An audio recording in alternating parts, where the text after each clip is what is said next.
Bonjour Prudence, comment ça va? Bonjour, je vais très bien chez La vous. pleine forme ce Oui, ça va très matin? bien, ouais. Alors, nous voulons parler astronome déjà de base. Aujourd'hui, Oui. nous allons parler de l'astronomie et de l'astrologie. Nous Exactement. continuons donc notre exploration, toujours en parlant de l'astronomie. Alors, Prudence, beaucoup entendent parler de l'astronomie et de l'astrologie. Il y a forcément une différence. Il y a un pont entre l'astronomie et l'astrologie. Dis-nous tout. Alors, c'est un sujet important que je voulais aborder parce qu'on entend souvent astronomie, astrologie, et parfois même astrologie plus qu'astronomie. Déjà, dans la prononciation de ces deux mots, vous voyez qu'il n'y a pas, en fait, c'est un peu difficile de les distinguer. Et donc, l'astronomie, en fait, c'est la science, comme je le disais la dernière fois, qui observe les astres et qui essaie d'expliquer leur origine, leur fonctionnement, mais aussi les phénomènes qu'on peut observer liés à ces astres-là.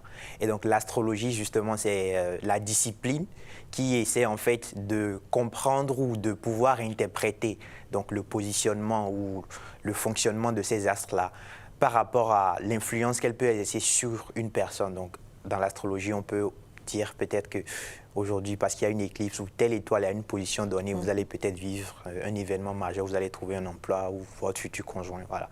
Donc oui. la différence, c'est que vraiment l'astronomie, c'est une science. Et donc déjà dans l'étymologie astro, donc les deux ont ce mot-là en commun, astro qui veut dire astre, et donc nomie donc de l'astronomie qui veut dire loi, principe.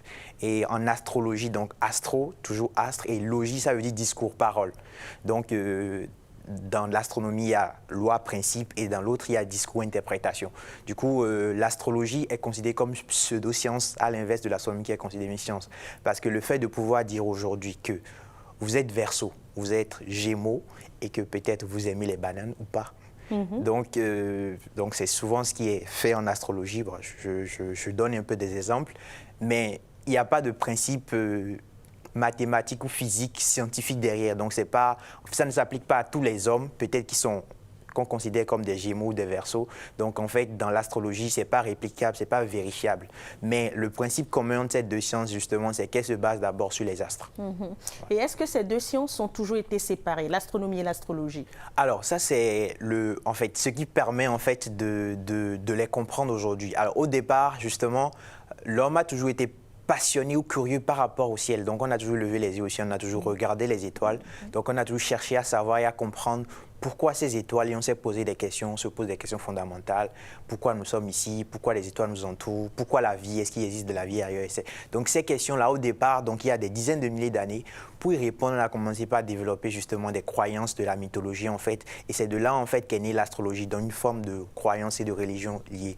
Mais au fil du temps, justement, donc, pour toujours répondre à cette question de curiosité profonde, pour chercher à comprendre les étoiles et les astres que nous observons, justement, on a commencé par, justement, les positionner, donc ça, leur donner des noms, et ainsi on a développé des principes mathématiques et physiques qui ont évolué aujourd'hui en une branche totalement séparée qu'est l'astronomie, donc qui nous permet de prédire que le 2 août 2027, au Bénin, entre 9h et 10h, il y aura une éclipse solaire qui sera visible, donc il fera jour, il fera nuit plutôt en pleine journée.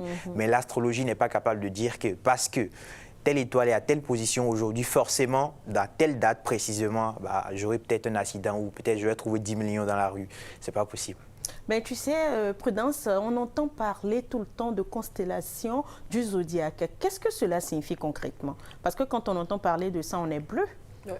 Exactement. Alors, les constellations, principalement les constellations du zodiaque, sont des principes fondamentaux ou de l'astrologie aujourd'hui. Et il en existe 12. Alors, quand on parle de constellation, justement, c'est un groupe d'étoiles qu'on peut observer dans le ciel. Et en réalité, c'est l'homme qui lui a donné ces représentations-là. Donc, les constellations peuvent représenter des hommes, des animaux ou des objets. Et viennent leur nom ou parfois leur forme, en fait, donc de la manière dont on le voit, varie d'une personne à une autre. Donc, après, aujourd'hui, on a des standards. Mais vraiment, ça vient des civilisations anciennes, des Égyptiens, des Perses, et c'est totalement arbitraire. Aujourd'hui, quand on parle de la constellation du Gémeaux, par exemple, c'est censé représenter deux jumeaux, donc Gemini, donc deux personnes.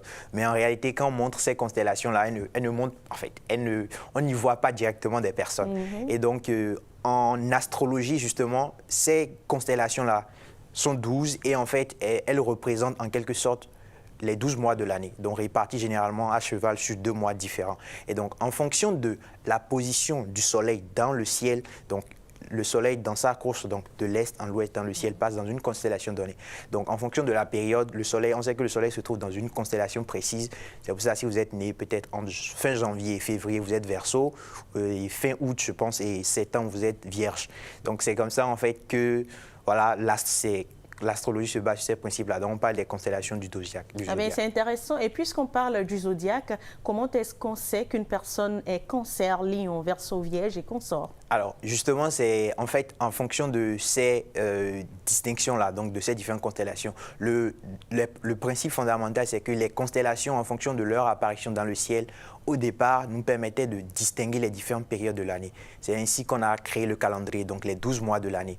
Du coup, si le Soleil donc, se trouve dans une constellation précise, on sait que bon, nous sommes actuellement dans tel mois de l'année ou dans telle période de l'année. Donc, on désigne la constellation donc, qui est plus ou moins universelle par rapport à la position des étoiles pour pouvoir se repérer, pour dire que bon, universellement, nous savons tous que nous sommes dans cette période-là. Et donc, si vous êtes né dans cette période-là, donc précise, donc en fonction de l'apparition de ces constellations-là, vous êtes Gémeaux, vous êtes Vierge, vous êtes Cancer, vous êtes Lion, Sagittaire, etc. D'accord.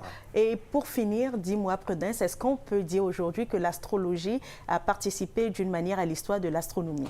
Alors, oui, clairement, parce qu'au départ, justement, on avait développé des croyances de la mythologie pour pouvoir répondre à une seule question fondamentale. Pourquoi les étoiles et comment elles fonctionnent? Donc, une vraie curiosité humaine.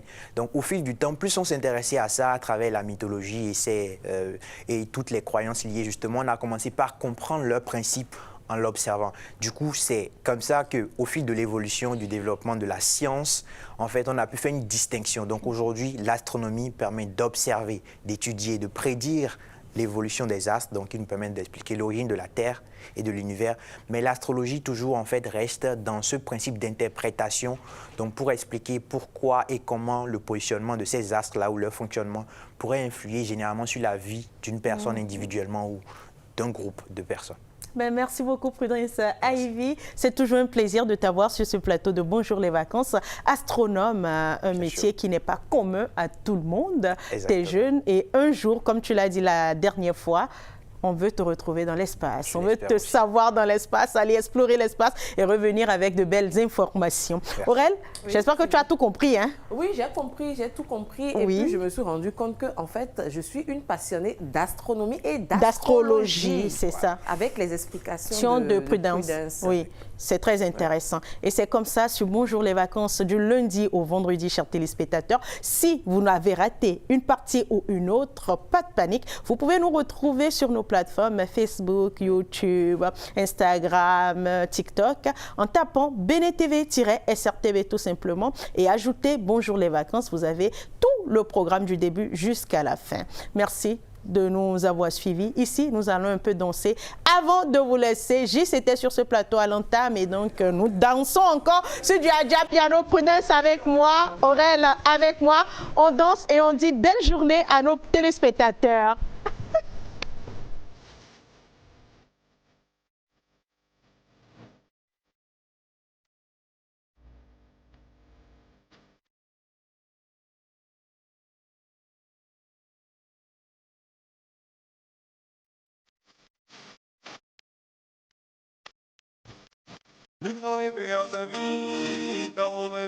Mais ton fidèle que ton petit la vie. Dans le bout de ta